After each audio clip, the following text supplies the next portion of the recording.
Assalamualaikum warahmatullahi ta'ala wabarakatuh. Perkenalkan, nama saya Dede Sulaiman, berasal dari Lebak, Provinsi Banten. Pada kesempatan ini, saya akan menjelaskan materi singkat tentang Khalifah Ar-Rasyidin. Mungkin kita pernah mendengar kata atau kalimat Khalifah Ar-Rasyidin. Khalifah Ar-Rasyidin ini adalah para khalifah yang menggantikan kepemimpinan Nabi Muhammad Shallallahu Alaihi Wasallam. Karena setelah Rasulullah Shallallahu Alaihi Wasallam wafat, beliau semasa hidupnya tidak pernah mewasiatkan akan kepada siapa penggantinya sebagai pemimpin umat Islam.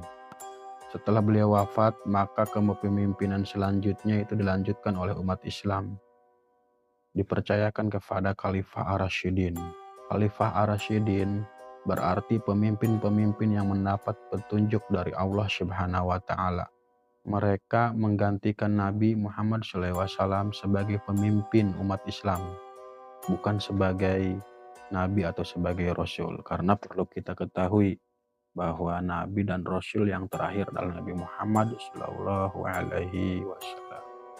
Dan para Khalifah Ar-Rasyidin ini hanya menggantikan kepemimpinan umat Islam saja, bukan sebagai Nabi atau sebagai Rasul. Khalifah Ar-Rasyidin ini terdiri dari Abu Bakar As-Siddiq, Umar bin Khattab, Utsman bin Affan, dan Ali bin Abi Thalib. Para Khalifah Ar-Rasyidin memimpin dengan demokratis, karismatik, adil, arif, dan bijaksana. Dari kepemimpinan mereka lah prestasi-prestasi Islam banyak dicapai, terutama penyebaran luas wilayah Islam. Ketika para Khalifah Ar-Rasyidin memimpin, banyak wilayah-wilayah yang ditaklukkan dan menjadi kekuasaan Islam. Segala keputusan Khalifah Ar-Rasyidin itu dihasilkan dari hasil musyawarah bersama para sahabat. Banyak sekali jasa dan kebaikan dan prestasi yang diraih selama para khalifah menjabat sebagai khalifah. Di kesempatan ini kita akan bahas semua Khalifah Ar-Rasyidin secara singkat. Yang pertama adalah Khalifah Abu Bakar As-Siddiq. Abu Bakar As-Siddiq adalah orang yang pertama yang menggantikan kepemimpinan Nabi Shallallahu Alaihi Wasallam.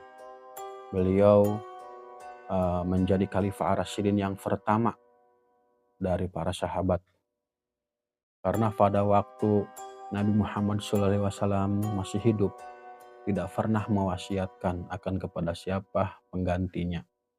Tidak pernah mengamanahkan akan ke siapa pengganti kepemimpinannya. Itulah hal-hal seperti itulah ketika wafatnya Nabi Muhammad ternyata menjadi guncangan bagi kaum muslimin.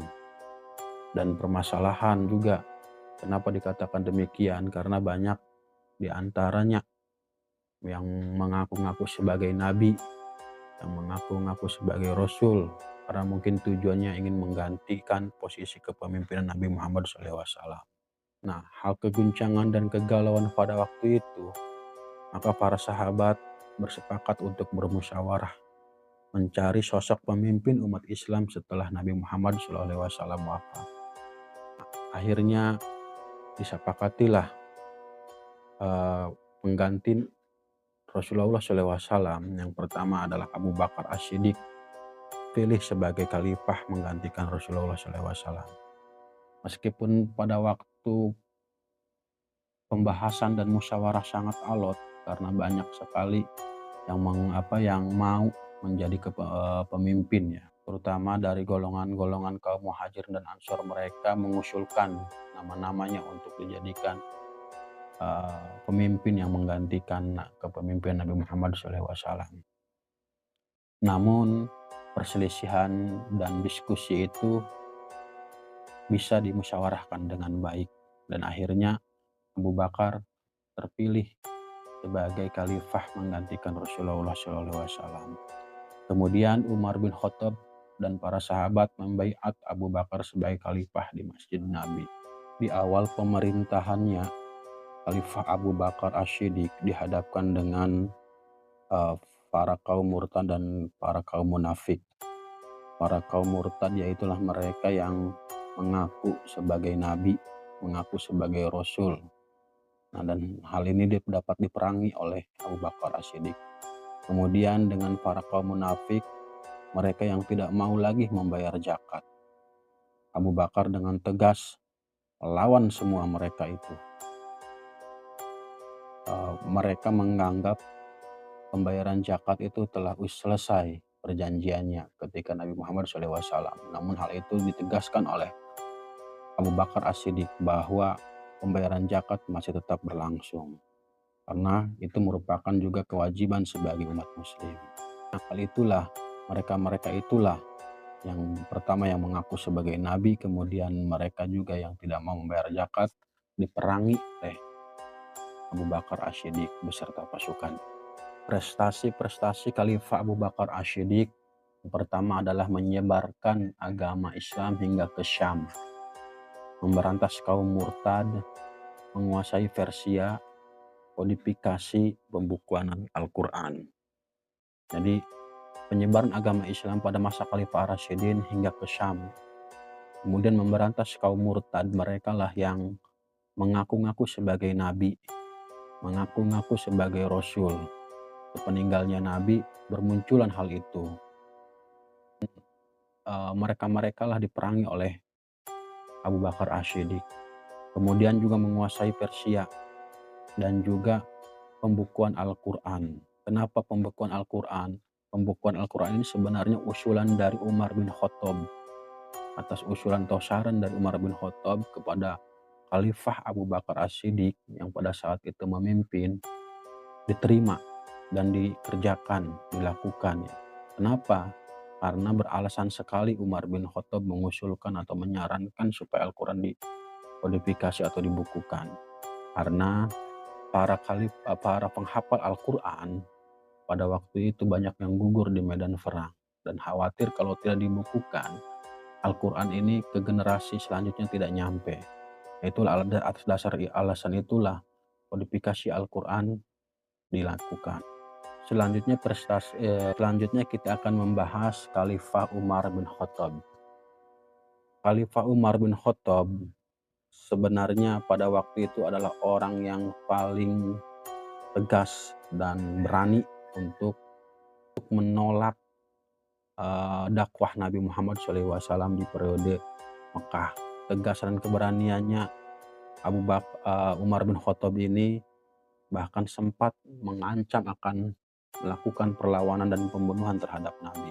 Namun atas doa dari Nabi juga, kemudian Abu Bakar, kemudian Umar bin Khattab bisa memeluk ajaran agama Islam.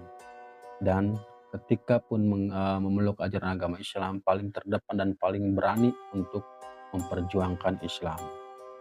Sebelum kepemimpinan Umar bin Khattab, Abu Bakar As-Siddiq ini bermusyawarah dulu dengan tokoh kaum muslimin ketika sakit, membicarakan tentang kepemimpinan umat Islam setelahnya.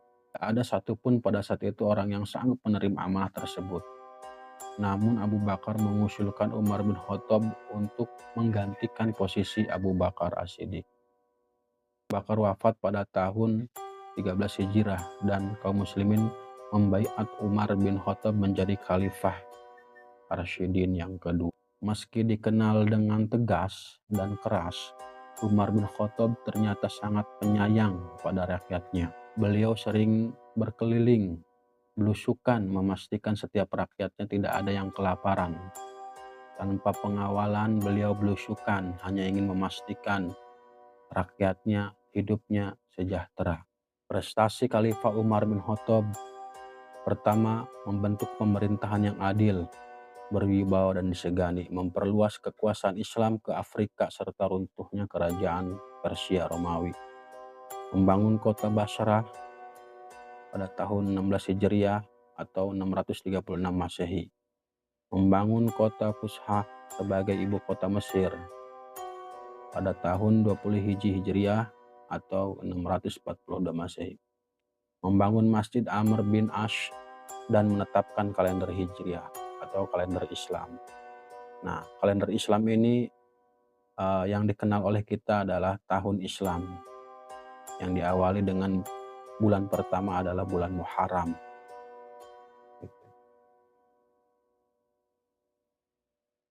Kalender Islam ini menjadikan kalender rujukan untuk umat muslim untuk menetapkan dan merayakan hari-hari besar Islam.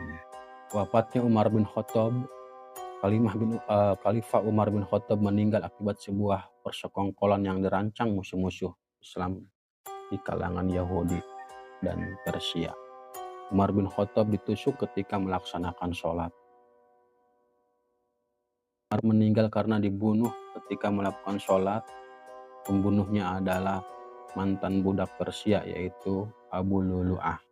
Umar ditusuk dengan belati beracun hingga menyebabkan beliau meninggal. Motifnya Abu Lulu'ah itu merasa karena Umar sudah melakukan perluasan terhadap Persia dan dendam mungkin itu juga.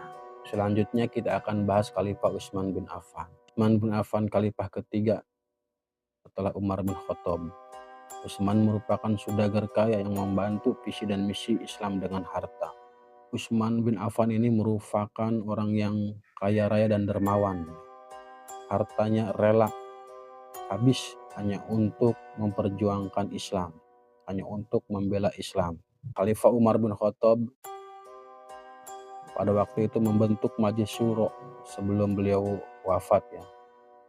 Majelis Syuro itu tujuannya untuk menggantikan kepemimpinan setelah beliau.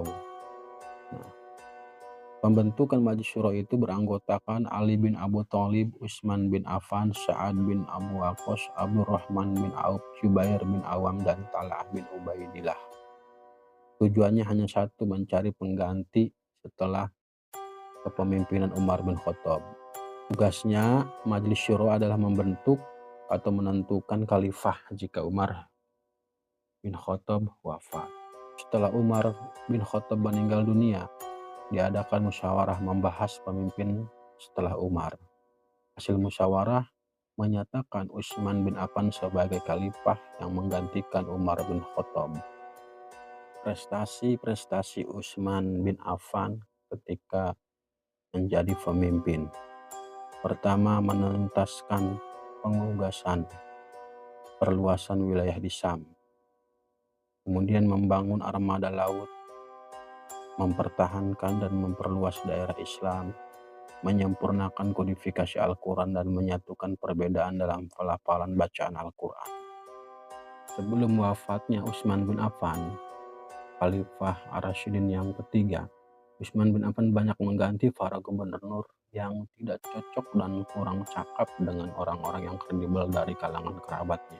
Utsman bin Affan menilai beberapa pejabat dan gubernur gagal dan tidak menjalankan amanah dengan baik. Kegagalan para pejabat dimanfaatkan oleh Abdullah bin Syabah, seorang Yahudi, untuk memberontak kepada khalifah. Abdullah bin Syabah memprovokasi beberapa orang dan mengajukan beberapa tuntutan kepada Khalifah Utsman bin Affan, namun ditolak. Para pemberontak memasuki rumah Khalifah Utsman bin Affan, dan Utsman bin Affan dibunuh dan meninggal dunia saat membaca Al-Quran.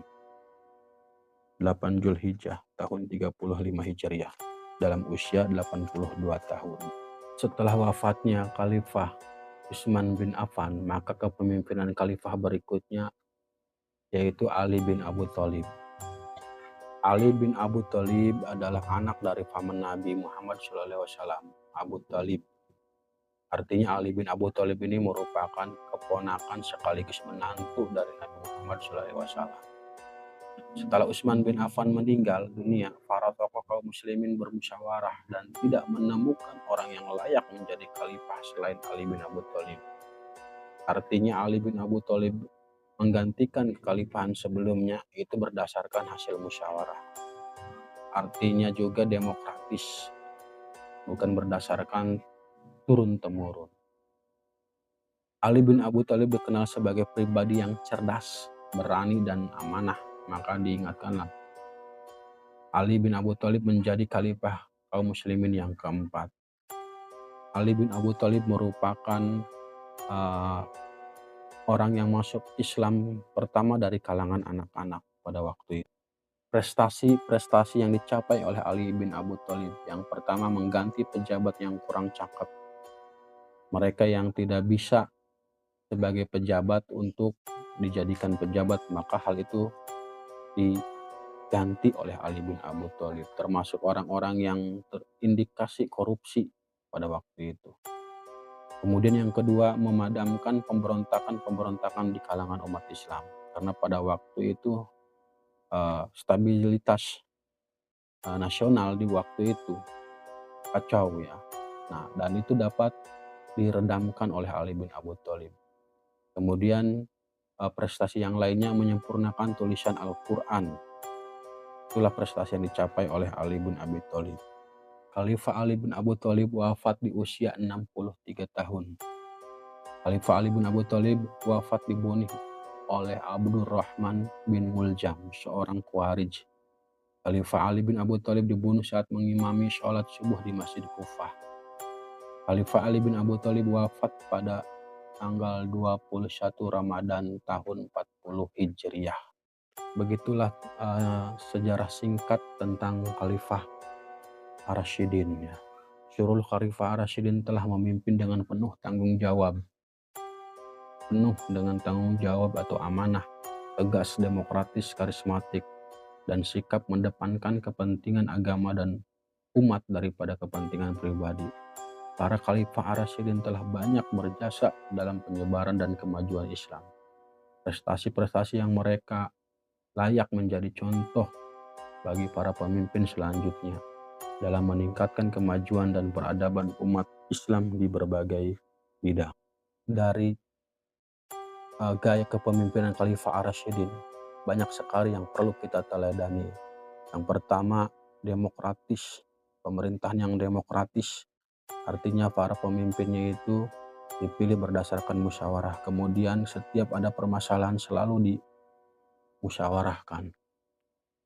Dermawan, hidup sederhana, ditunjukkan oleh Abu Bakar As-Siddiq pada saat kepemimpinan, oleh setiap khalifah ya, ditunjukkan bahwa mereka hidupnya sangat sederhana, tidak berani memakai fasilitas untuk kepentingan pribadinya.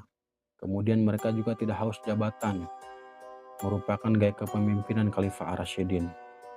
Memiliki tanggung jawab yang tinggi dalam penyebaran agama dan juga membela agama, yaitu agama Allah.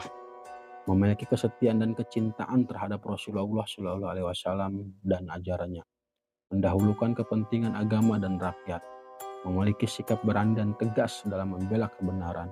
Tidak menyalahgunakan wewenang atau jabatan untuk kepentingan pribadi dan keluarga. Nah, Khalifah Ar-Rasyidin adalah pemimpin-pemimpin yang mendapat petunjuk. Khalifah Ar-Rasyidin terdiri dari Abu Bakar As-Siddiq, Umar bin Khattab, Utsman bin Affan, Ali bin Abu Thalib, yang melanjutkan kepemimpinan setelah Rasulullah SAW wafat. Prestasi-prestasi yang dicapai oleh Khalifah Ar-Rasyidin harusnya dicontoh dan menjadikan motivasi bagi para pemimpin selanjutnya untuk meningkatkan peradaban umat Islam. Demikian materi yang kita bahas tentang Khalifah Ar-Rasyidin. Semoga kita bisa membahas lagi materi-materi yang lain. Assalamualaikum warahmatullahi wabarakatuh.